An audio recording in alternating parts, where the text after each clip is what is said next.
working on a Burnham Alpine, doing full maintenance on it, and our system is having a pressure issue. So I isolated our domestic water tank, supply and returns, and I hooked the pressure gauge up. While I'm doing the maintenance, we'll see if that goes up, and then we'll know if the indirect tank is the issue, and if not, we'll know it's somewhere else. But I'm disconnecting the gas now, that way I could gain access to my heat exchanger. Which I'll need to hold back on that gas valve.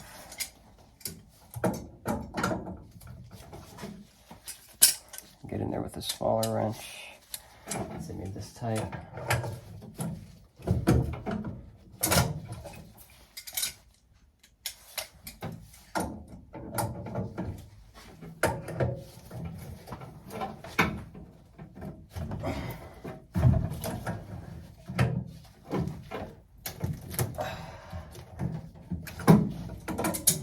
And the system does have the original high limit sensor, and the Sage controller, the main control board, has been replaced in the past, but the system's been running without any issues, except for that one with the Sage controller, for 10 years now.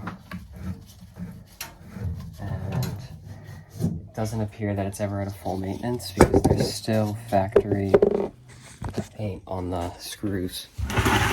And gotta make sure to unplug all the electrical connections so I can pull this front plate off. Wow, this one does not want to come out.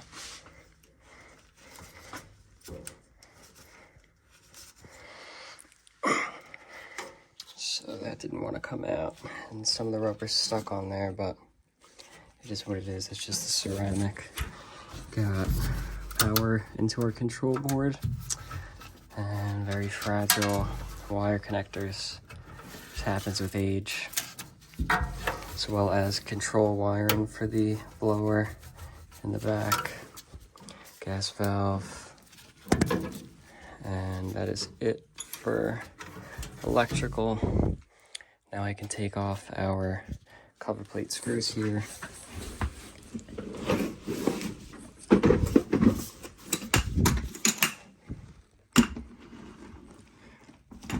And I believe it's a 10.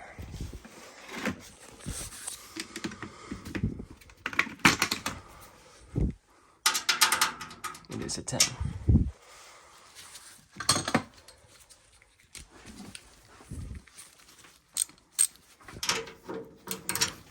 Throw the extension on it as well.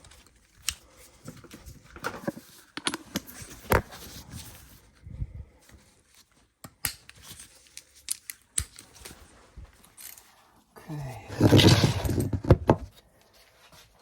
Go around loosening all these on the heat exchanger.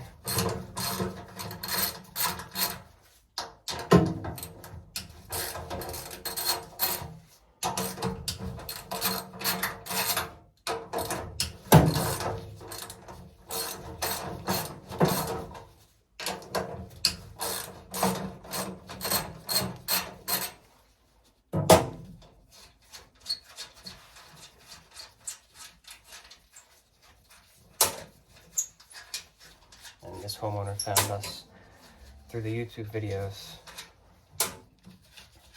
which a lot of people are finding us through.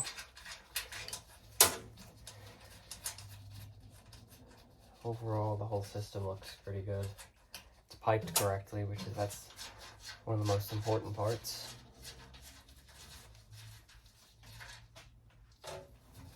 Pull this right out.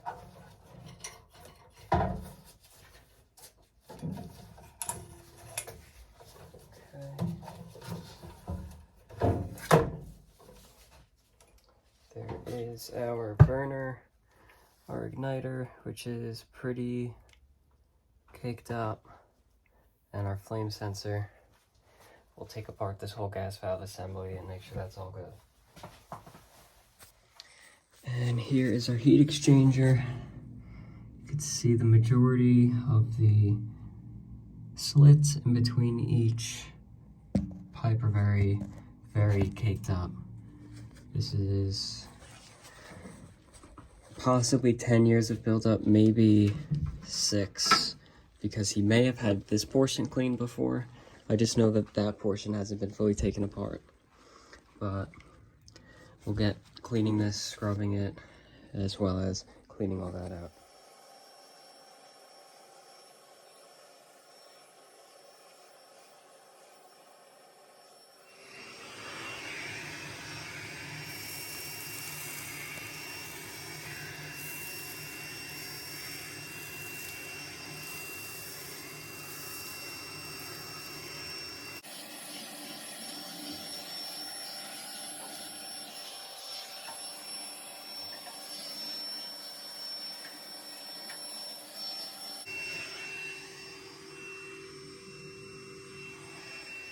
Okay, so for the cleaning and disassembly of our swirl plate, it's important that with a Sharpie, we just make some marks to reference when putting it back together.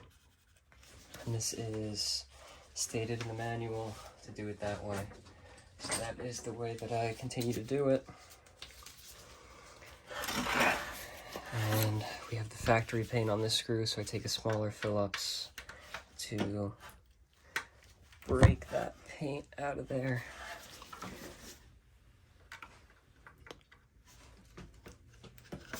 Which sometimes is a little bit tricky. You may need to go in with a utility knife and pick at it a little bit without damaging the screw or stripping the threads.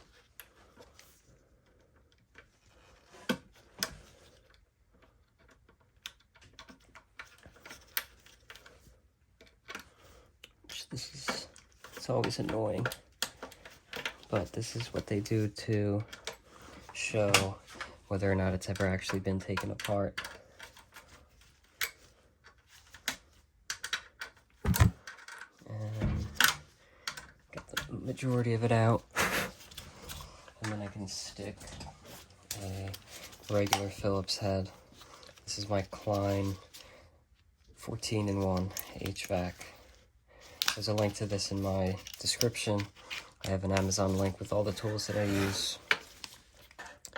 But I'll just go on all these. No power tools, hand tools.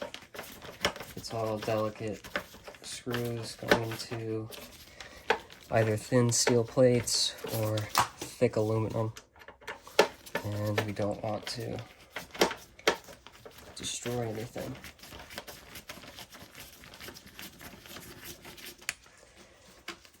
One screw, put that off to the side.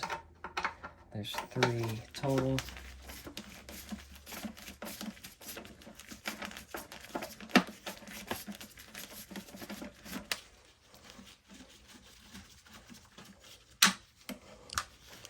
And the last one.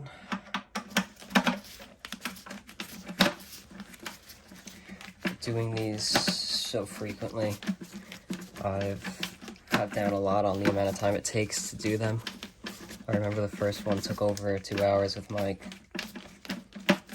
and now it's much quicker. Started here at 8 a.m. I will let you know when I finish. Uh-oh, we got a cracked swirl plate. That could be contributing to the whistling noise that the customer was talking about. And we got some debris on here that I could clean off with a wire brush. That's no big deal. There is a remnants of a gnat or fly. But yeah, that's pretty rough. It's got multiple cracks actually. There's one along that seam in the center of the screen, and then there's one right there. This has to be replaced.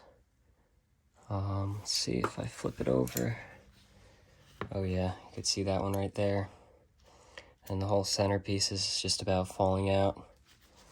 as well as all the disintegration on here.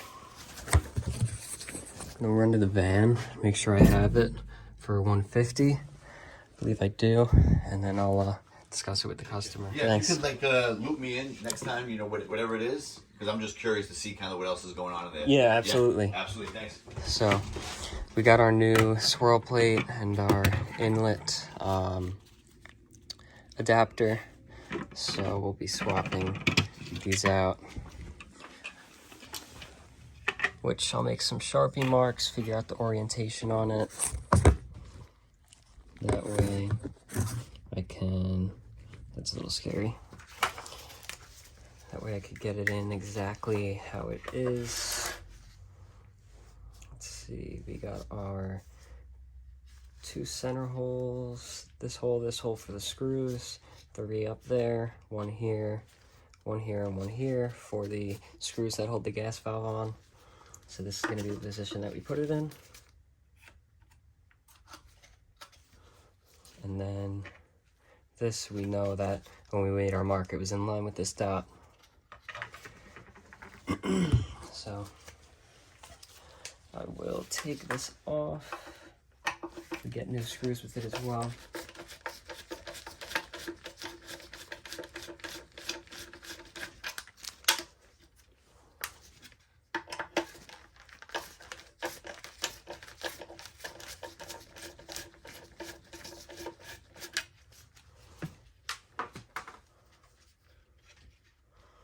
And there we have it. And then this comes off. I marked that because I'm gonna clean up this right here. Got some plastic and debris in this hole, but I'll vacuum this off as well. Okay, I got those cleaned off. A little bit stained, but I'm not worried about a little bit of discoloration on the plastic. And we'll get our holes lined up right there. We'll get our new piece on and get that lined up. And then our new screws, which they don't give you Loctite. They'll give you Loctite if you need to use Loctite. They don't give it here, so you don't need to use it. Just get these new screws on tight, but not super tight. I'll get them both in first, that way it could shift into place as I tighten it. So you get a little bit of movement there while we're tightening it. So go slowly to let it settle wherever it needs to go exactly. And kind of like hand tight. You'll hear the plastic shift a little bit, almost like it's cracking. That's when you kind of know to stop, because you don't want to crack it.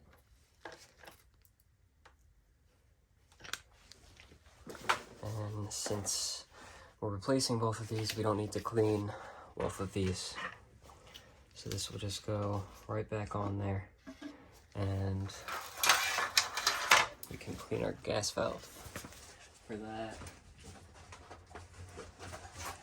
grabbing a wire brush, keeping my finger over the hole, that way I don't get any debris in it. And slowly, not putting too much pressure, getting that debris off.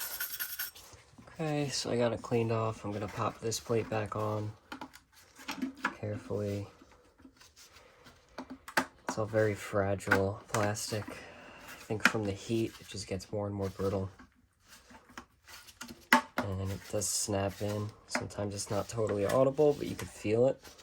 And then this doesn't really move much. You gotta kind of put pressure just to line up those holes. See this? It's got a little bit of staining, but it's nice and smooth. So we'll pop that on. And we have our original screws for that. Just gonna kind of clean off the tips of those threads so it goes in a little bit easier.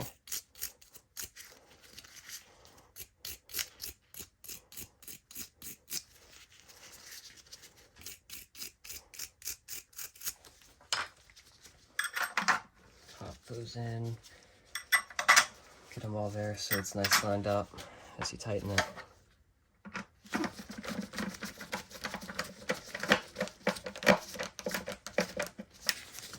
And we're going into a new inlet plate, so it's not going to screw in as easy as it were if we were just using the old one. So you do have to give it some force.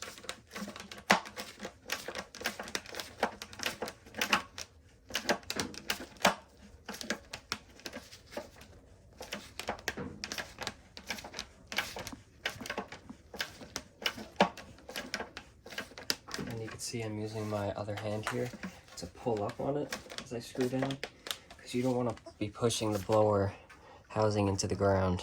It's on rubber feet, so it moves, and you don't want to crush the blower wheel or cause it to misalign or anything. So I'm lifting it up as I do it. I rinsed it off with water and brushed it, and in between all these tubes is where the exhaust gases actually go through. That's really what you're cleaning, making sure that all of those are clear, because they get like bits of carbon stuck in them.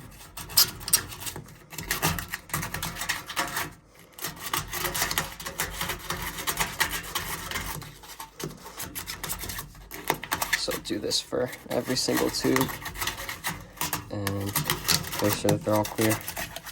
And you can see here the staining doesn't go away, but all of these tubes now are clear for the exhaust gases to pass through. Now I will pull and clean out this condensate trap, which also has a leak, so I'm going to try to fix that as well. These unions are a pain. They always have a leak right there, but I usually can pack some Teflon tape in there and it holds it. Okay, so I got the condensate trap all cleaned out as best as possible. There's going to be staining. It is what it is. That's all the gross water that came out of this trap.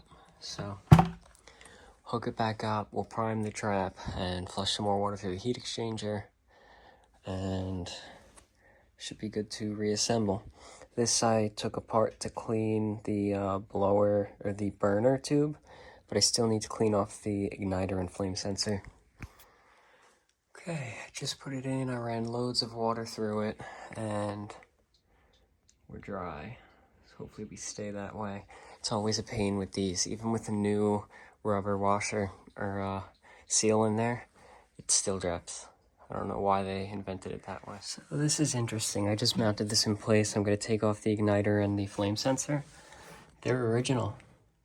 Those screws have never been taken off before. Still got the factory tape on them. Paint. So I just ran outside to get some scratchy paper, but I wanted to point out something I noticed when I first got here. The venting, I was witnessing it recirculating. That's the exhaust. This is our fresh air. They're like 12 inches apart. The exhaust was going up and fresh air was sucking it right back in. So I told them that that should be addressed. Maybe move the fresh air out, even around the corner, because it's so close, but that's not good. Recirculating exhaust is going to cause a bad fuel to air mixture, so it could cause premature failure of multiple things. Okay, so I just took off the access to the flue temperature sensor, and it's the original one, which is a no-no, and that's why. Because it completely disintegrates. And then there's carbon monoxide that's leaking. Oh man. It is tight. You can't really see in there. There we go, I feel it.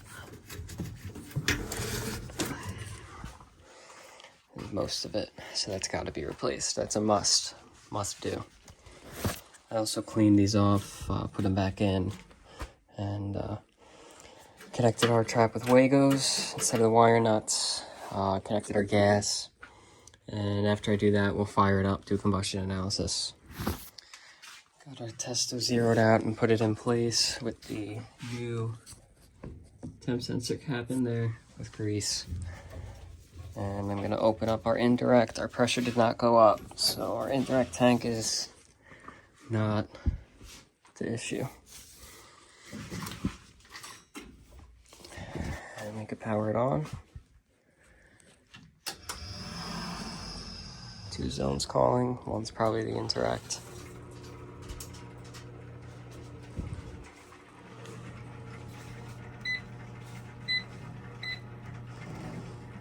And we'll go through startup and do our combustion test. And we're doing our combustion test in low fire. After we get steady numbers on that, we'll print it and we'll do a test in high fire and compare it against what it needs to be, which is measured by the CO2. And I think it's 6 to 9, so we'll probably be fine. Okay, so now we're doing our high fire at 100%. Our readings are right here, and this is where we need to be. Low fire, 3.2 to 9.2 on our oxygen, we're at 8.1. CO2, we need to be between 11.6 and 7.7. We're at 7.23. That's within the 1%.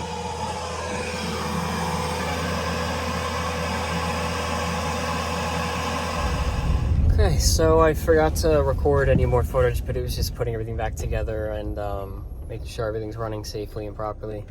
He was a super nice customer. He found us on YouTube. He is a U.S. Marshal, which is pretty cool. But that's going to be it for this video. Hopefully you enjoyed watching. Comment any advice or criticisms or feedback, and subscribe. Thanks for watching.